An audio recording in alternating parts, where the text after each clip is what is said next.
Welcome back, Central Texas. We're waking up this Thursday morning with temperatures pretty similar to where we have been. Many of us are in the upper 60s, if not the low 70s. Not the case for our friends way further north. Still low 40s, 42 up in Billings. Thank goodness I am in Texas right now. I don't know what I would do.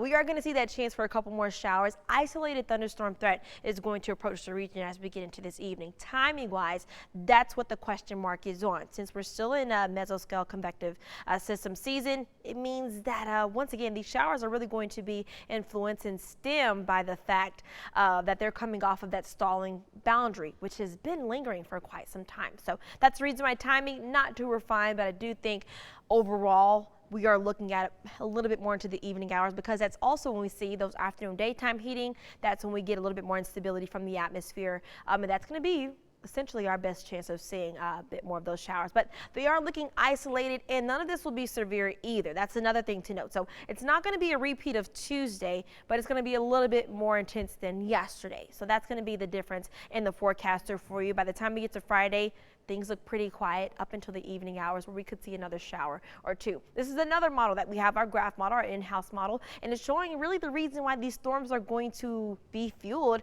have the energy that it needs to get going, is because, like I said, this same stationary boundary, it just will not leave us alone. It's going to meddle us again, and so it is going to lift now, and that is going to bring an influx of moisture, warmer conditions, which will cause some more instability into the atmosphere. But as I mentioned, things are looking isolated. Some of us may not get to see thunderstorms, but the chance is there as we head into this evening.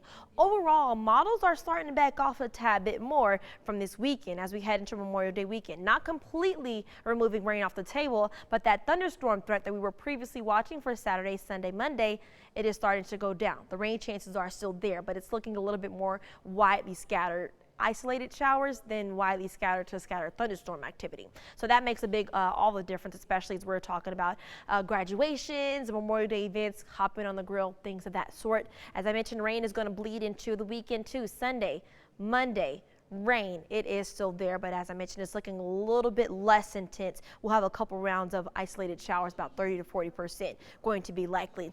We're not under a severe threat today, but we are under a marginal risk for some of those showers to bring us that chance for some isolated flash floods to be possible, because once again, this rain is falling on top of many areas where you guys are already seeing heavily soaked grounds. I'm talking about Yusa and Saba that received nearly 5 inches of rain Tuesday evening. So this is our drought monitor from last week. This does not include recent rainfall. So as we get that new update about the next 20-30 minutes, we should see some more improvements. I'm anticipating more improvements, which we've already been seeing, as you see, in recent weeks from all that rainfall. Over the next 7 days, with more rain on the way, we could see an additional 1.5 inches, possibly 2 inches for some isolated areas.